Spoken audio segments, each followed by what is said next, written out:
अस्सलाम वालेकुम dear students, कैसे हैं आप लोग? I hope you are all fine. आज हम बच्चों PECHS गर्ल्स कॉलेज का पेपर डिस्कस करेंगे और उसमें सेक्शन ए MCQs हम यहाँ पे सॉल्व करेंगे और क्लास है फिजिक्स सेकेंड ईयर। क्लियर हो गया? अब देखें, PECHS government college for women का MCQ नंबर 1 है, आपके सामने आ रहा होगा। Standard conditions of temperature and pressure STP refers to a gas at। अब आपको पता होगा STP standard temperature pressure of a gas क्या होता है। स्टैंडर्ड टेम्परेचर जो होता है बच्चों वो होता है 0 सेंटीग्रेड, या फिर आप केल्विन में कन्वर्ट करें टू 273 केल्विन। और स्टैंडर्ड प्रेशर जो होता है बच्चों वो होता है 180 एम। तो इसका जो बच्चों करेक्ट ऑप्शन है कि स्टैंडर्ड टेम्परेचर और प्रेशर क्या होता है, तो वो है ऑप्शन नंबर ए। तो यहाँ पे आप लिखेंगे पहले वाला 0 डिग्री एंड 180 एम। याद कर लें बच्चों, कुछ चीज़ें होती हैं याद करने से आप सॉल्व कर लेंगे और कुछ चीज़ें कॉन्सेप्चुअल होती हैं, ठीक है, याद रखिएगा। अब दूसरा देखते हैं बच्चों, ये कह रहे हैं कि if the absolute temperature of a gas is increase 3 time. ये कह रहे हैं कि अगर एब्सोल्यूट टेम्परेचर को हम 3 गुना बढ़ा दें, 3 टाइम्स बढ़ा दें, तो उसकी root mean square velocity of a molecule will be. आपको VRMS का फॉर्मूला याद होगा, रूट मीन स्क्वायर वेलोसिटी। इसका फॉर्मूला बच्चों क्या है? इसका फॉर्मूला आपने पढ़ा होगा 3kT/m। ठीक है, ये पढ़ा होगा आपने, क्लियर? ये भी बल्कि ये पढ़ा होगा आपने 3RT/m, और एक और फॉर्मूला आपने पढ़ा होगा 3kT/m। क्लियर हो गया? 2 फॉर्मूले आपने पढ़े होंगे रूट मीन स्क्वायर स्पीड के, ठीक है। अब ये कह रहे हैं टेम्परेचर को 3 टाइम बढ़ा दिया जाए। अब देखिए टेम्परेचर क्या लिखा हुआ है। अब देखें, चाहे ये फॉर्मूला यूज करें, ये फॉर्मूला यूज करें, तो टेम्परेचर जो है अंडर रूट के अंदर है और टेम्परेचर जो है वो रूट मीन स्क्वायर वेलोसिटी के बिल्कुल सामने है। तो क्या हम इसको ऐसे लिख सकते हैं, रूट मीन स्क्वायर वेलोसिटी जो है डायरेक्टली प्रोपोर्शनल है किसके? अंडर रूट ऑफ टेम्परेचर के। किसके बच्चों? अंडर रूट ऑफ टेम्परेचर के। तो जितना भी टेम्परेचर हम बढ़ाएंगे, जितना भी टेम्परेचर हम बढ़ाएंगे, फर्ज करें अगर मैं यहाँ टेम्परेचर की जगह 9 गुना लिख देता, 9 टाइम्स लिख देता, तो रूट मीन स्क्वायर वेलोसिटी कितनी बढ़ती? 9 का रूट क्या होता है? 3 होता है। लेकिन अभी क्या है, अभी लिखा हुआ ही कितना है? 3 लिखा हुआ है। अभी इस टेम्परेचर को हमने कितना बढ़ाया है? 3 गुना बढ़ा दिया, 3 लिख दिया हमने टेम्परेचर की जगह। तो रूट मीन स्क्वायर स्पीड कितनी इंक्रीज होगी? तो भाई 3 का रूट तो नेगेटिव पॉइंट्स में आता है और आपके पास जो ऑप्शन है वो रूट 3 है। तो अंडर रूट 3 टाइम्स जो है इसकी वेलोसिटी इंक्रीज होगी। क्यों? क्योंकि ये आमने सामने थे, डायरेक्टली प्रोपोर्शनल थे। तो इसका जो दूसरा है उसका ऑप्शन ए है, जो कि है अंडर रूट 3 टाइम्स। क्लियर हो गया? अब तीसरा आ जाए। तीसरा कह रहे हैं which combination gives the lowest efficiency for a Carnot engine. Carnot engine का टॉपिक पढ़ा होगा। अब ये कह रहे हैं यहाँ पे 4 ऑप्शंस हैं, इसमें से कौन से ऑप्शंस का कॉम्बिनेशन जो है जिसकी वजह से कार्नोट इंजन की फ्रीक्वेंसी सबसे कम होती है। तो कार्नोट इंजन की फ्रीक्वेंसी का बल्कि एफिशिएंसी का पहले फॉर्मूला याद होना चाहिए। Eta is equals to efficiency बोलते हैं उसके 1 माइनस TC/TH, ये आपने फॉर्मूला पढ़ा होगा। टेम्परेचर ऑफ कोल्ड रिजर्वायर और temperature of hot reservoir. Clear हो गया? अब देखें, अगर मैं पहला ऑप्शन देखूं तो इसमें लिखा हुआ है 600 और 300, 600 हॉट रिजर्वायर और 300 कोल्ड। तो मैं यहाँ पुट कर रहा हूँ 300/600। क्लियर हो गया? तो इन दोनों को आप डिवाइड करेंगे, 0 से 0 कैंसिल, तो ये हो जाएगा 1 माइनस 1/2। 1/2 क्या होता है? हाफ होता है। तो एक में से हाफ गया तो ये बचेगा 0.5। अब देखें एफिशिएंसी कितनी आ रही है? 0.5 आ रही है। क्लियर हो गया? पहली चीज। अब इसको परसेंटेज लगा के कन्वर्ट करेंगे तो मल्टीप्लाई बाय 100 कर दें तो ये बन जाएगी 50% एफिशिएंसी। अब दूसरा, अब याद रखिएगा इसको करने का तरीका क्या है। दूसरा है 500 और 300।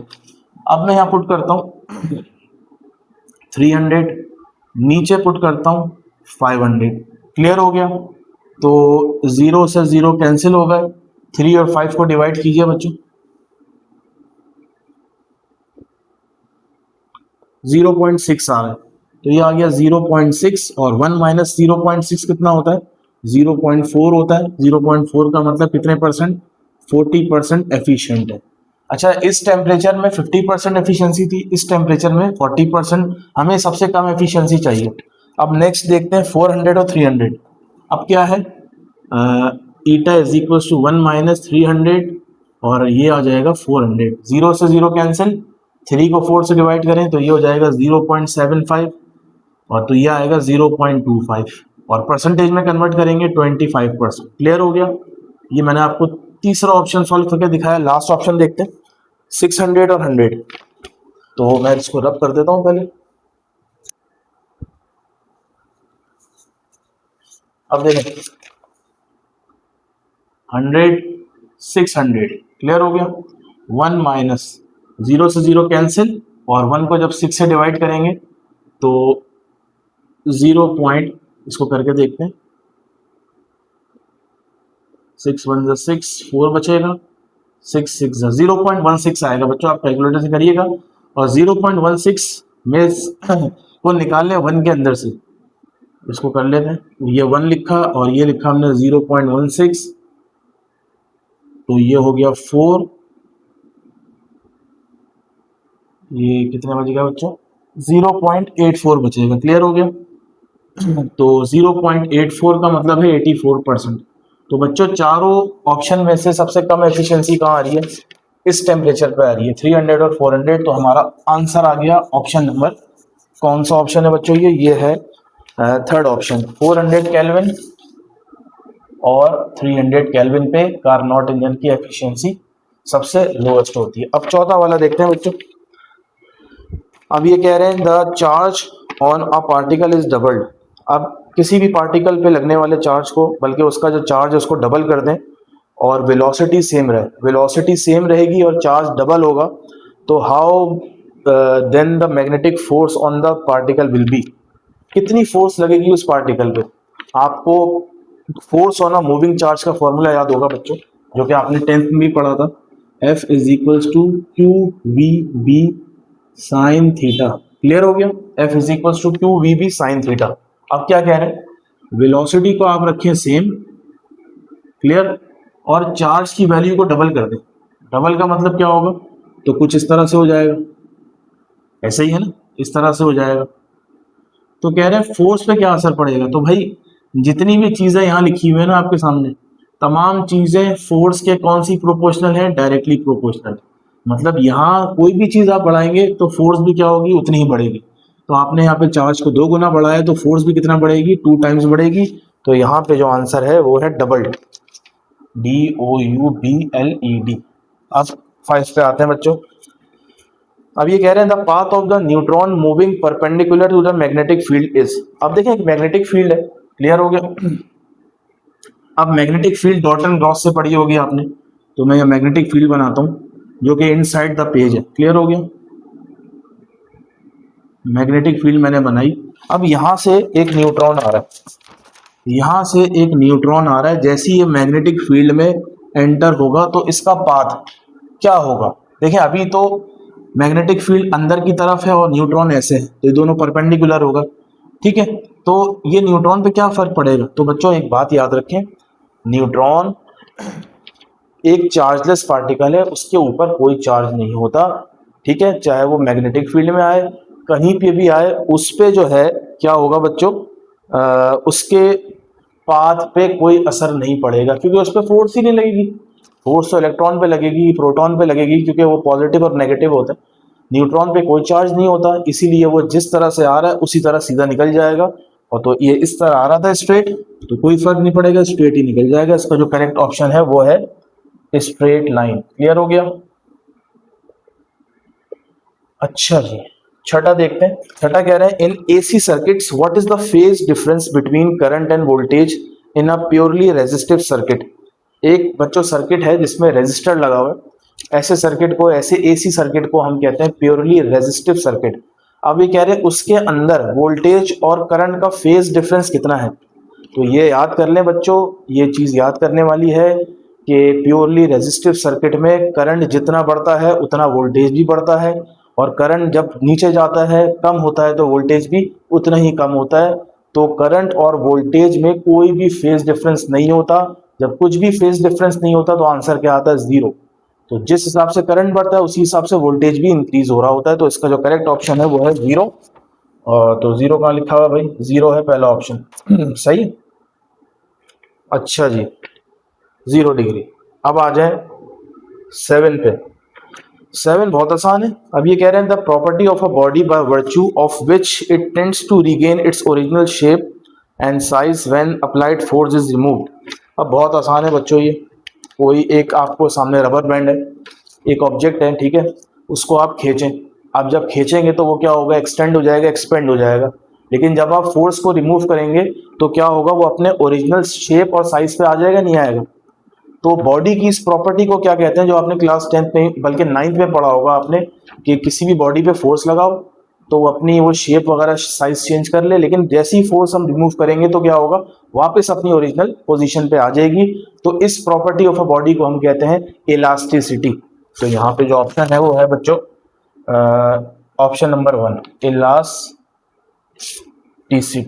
क्लियर हो गया।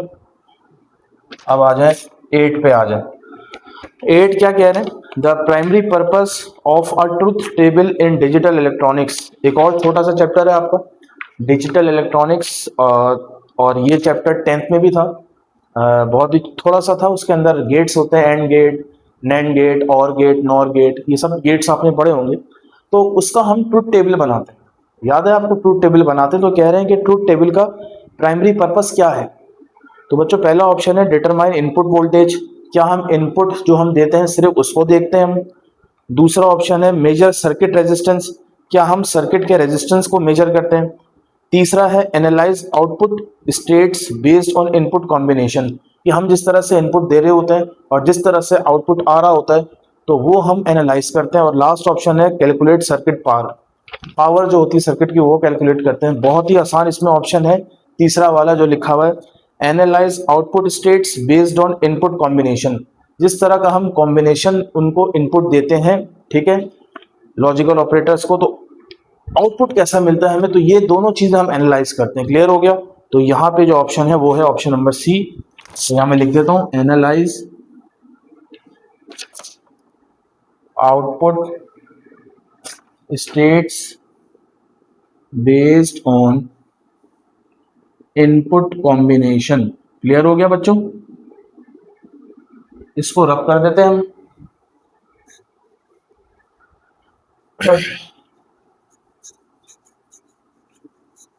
अच्छा जी, नेक्स्ट देखते हैं। अगला है बच्चों, विच of the following phenomena is not predicted by special relativity. आपको पता है आइंस्टाइन की जो थ्योरीज हैं, जनरल रिलेटिविटी और स्पेशल रिलेटिविटी। तो जो स्पेशल रिलेटिविटी है उसमें उसने 3 फिनोमेना को डिस्कस किया था। पहला फिनोमेना था टाइम डायलेशन, एक और था लेंथ कॉन्ट्रैक्शन, और एक और था रिलेटिविस्टिक मास। इसके न्यूमेरिकल भी आते हैं, इसके फॉर्मूलाज भी आपको याद होगा। क्लियर हो गया। इसमें जो थर्ड ऑप्शन है ना ग्रेविटेशनल वेव्स, वो स्पेशल थ्योरी ऑफ रिलेटिविटी में डिस्कस नहीं हुआ था। वो किसमें डिस्कस हुआ था आपको पता है, जनरल थ्योरी ऑफ रिलेटिविटी में, उसमें डिस्कस हुआ था। तो इसका जो ऑप्शन है वो है ऑप्शन नंबर सी, जो कि है ग्रेविटेशनल वेव्स। ठीक है जी, ये था नंबर 9। अब 10 पे आते हैं। ये अच्छा न्यूमेरिक, ये अच्छा एमसीक्यू है। In the Compton scattering from stationary electron. Compton effect की बात हो रही है यहाँ पे।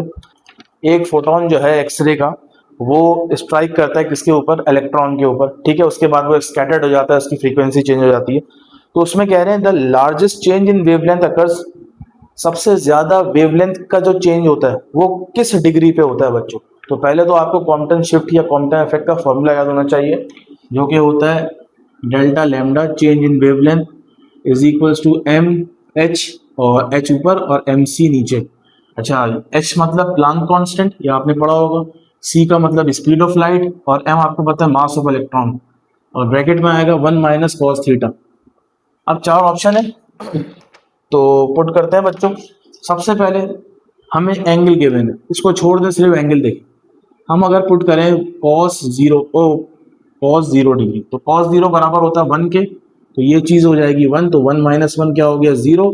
0 से जब ये मल्टीप्लाई होगा 0 होगा। तो इसका मतलब 0 डिग्री नहीं हो सकता, क्योंकि हमें चाहिए सबसे ज़्यादा वेवलेंथ कब होती है।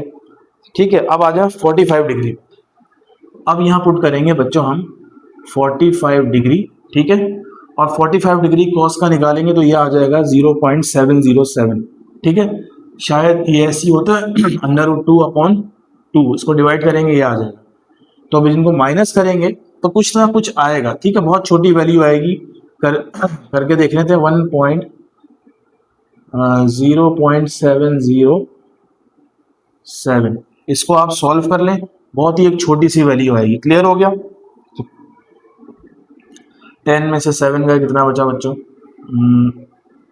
3 बचा, तो 9 में 0 गए, 9 बचा, 7 गए, 2 बचा, तो इस तरह आएगा 293, 0.293, तो 0.293 आ गया ये, ठीक है, ये इससे मल्टीप्लाई हो जाएगा। लेकिन हमें चाहिए सबसे ज़्यादा वेवलेंथ कब चेंज हो रही है। अब तीसरा पे आते हैं, 90 डिग्री पुट करते हैं यहाँ पे। आपको पता है cos 90 बराबर होता है किसके? 0 के, ठीक है, cos 90 किसके बराबर होता है? 0 के, तो यहाँ आ जाएगा 0, यहाँ बचेगा 1, जब 1 इससे मल्टीप्लाई होगा तो ये एज इट इज आ जाएगा बच्चों। क्लियर हो गया? अब आखिरी चीज रह गई है, वो है cos 180 डिग्री। cos 180 डिग्री बराबर होता है, अगर आप कैलकुलेटर से करें, -1 के। माइनस माइनस प्लस, 1 + 1 2 हो गया बच्चों। अब देखें सबसे बड़ा नंबर जो आ रहा है इस ब्रैकेट में, वो क्या आ रहा है? 2, और 2 कितने डिग्री पे आ रहा है? 2 आ रहा है 180 डिग्री पे, तो सबसे ज्यादा वेवलेंथ चेंज होती है 180 डिग्री पे, ठीक है। अच्छा जी, अब नेक्स्ट है pair production can not occur in free space. अभी आपने टॉपिक पढ़ा होगा, इसका बहुत आसान जवाब है। ये पेयर प्रोडक्शन जो है हर जगह होता है, लेकिन जो स्पेस होता है, एम्प्टी स्पेस, फ्री स्पेस, ऊपर जहाँ पे वैक्यूम होता है, वहाँ पे पेयर प्रोडक्शन नहीं होता। क्यों नहीं होता? वहाँ पे जो आपका मोमेंटम है वो कंजर्व नहीं रहता। कंजर्वेशन ऑफ मोमेंटम का मतलब जितना मोमेंटम टकराने से पहले था उतना ही मोमेंटम टकराने के बाद होगा, तो मोमेंटम कंजर्व नहीं रहता, क्योंकि ऊपर जो है कोई भी किसी भी किस्म का न्यूक्लियस नहीं होता, बिल्कुल फ्री स्पेस में, तो इस वजह से मोमेंटम जो है कंजर्व नहीं रहता। क्लियर हो गया? तो इसका है आप मोमेंटम इज नॉट कंजर्व, ये आपने टॉपिक पढ़ा हुआ होगा, ठीक है। अभी सिर्फ मैं आपको एमसीक्यूज करा रहा हूँ, समझा नहीं रहा मैं टॉपिक। अब देखिए नेक्स्ट पे आ जाए, नेक्स्ट का पेपर कहाँ है भाई?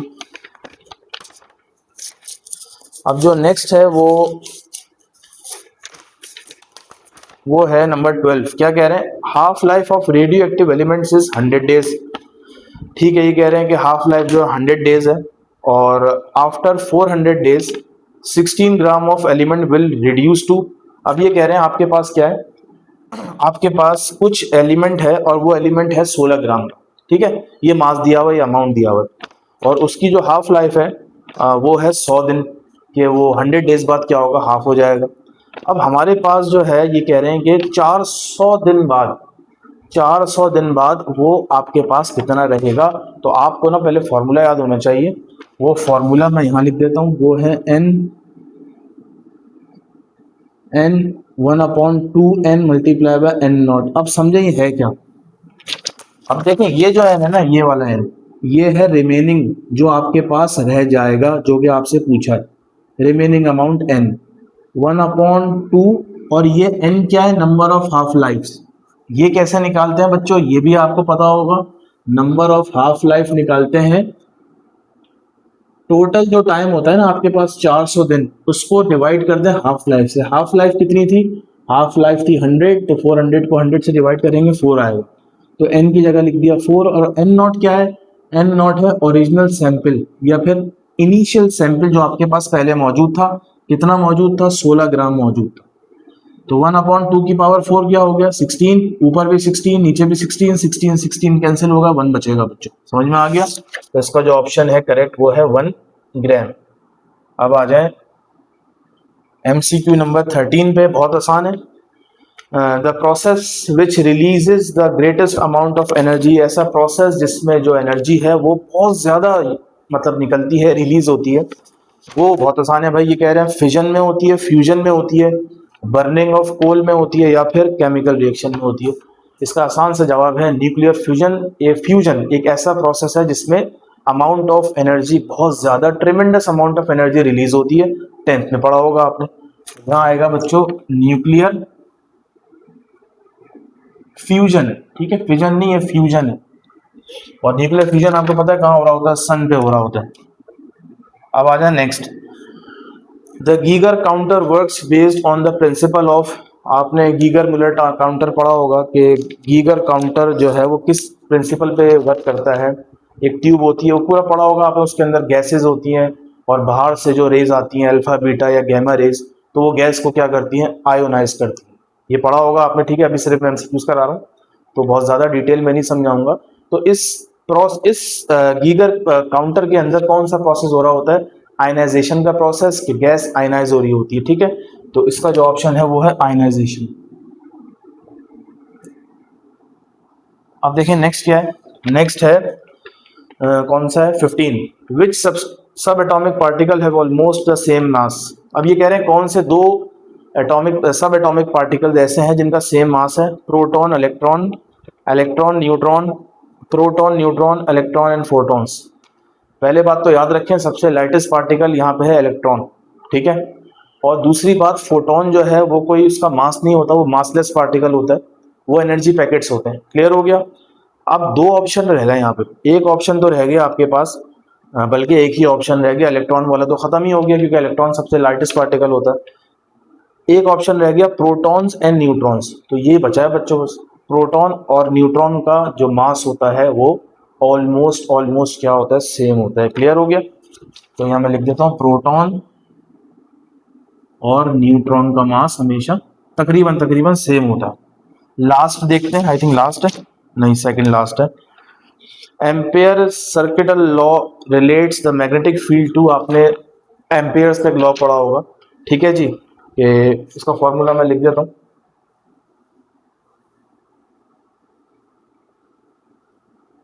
म्यू नॉट आई अपॉन, ये आपने पढ़ा होगा डेल्टा एल, इस तरह करके पढ़ा होगा कुछ, ठीक है।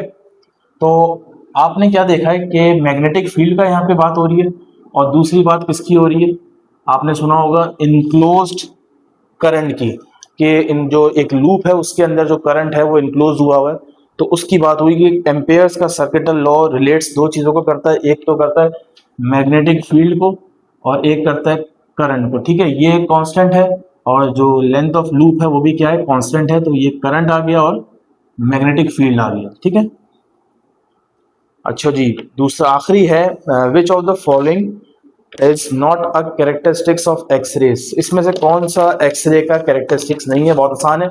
एक्सरे एक इलेक्ट्रोमैग्नेटिक वेव्स हैं, ठीक है, और जिनकी फ्रीक्वेंसी बहुत ज़्यादा हाई होती है। तो पहला ऑप्शन है दे हैव हाई एनर्जी, जी हाँ एनर्जी हाई है, फ्रीक्वेंसी भी हाई है उसकी। दूसरा है दे आर इलेक्ट्रोमैग्नेटिक वेव्स, जी हाँ वो इलेक्ट्रोमैग्नेटिक वेव्स है। तीसरा है दे कैन आयनाइज एटम्स, वो एटम्स को आयनाइज करती है, ठीक है। और लास्ट है दे हैव लो फ्रीक्वेंसी, तो उनकी फ्रीक्वेंसी कभी भी कम नहीं होती, बहुत ज़्यादा फ्रीक्वेंसी होती है, ठीक है। गैमा रेस के बाद ज़्यादा फ्रीक्वेंसी होती है एक्स रेज की। तो इसमें जो गलत ऑप्शन है वो है, मतलब हमारे लिए तो सही ऑप्शन है वो है दे हैव लो फ्रीक्वेंसी। तो यहाँ पे मैं लिख देता हूँ they have low frequency. Clear हो गया। तो भाई इसकी प्रैक्टिस करें। ये पेपर था आपका PCHS college, girls college for women का। तो ये आप देख सकते हैं, स्क्रीनशॉट ले लें। मिलते हैं नेक्स्ट वीडियो में नेक्स्ट पेपर के साथ। टिल देन अल्लाह हाफिज।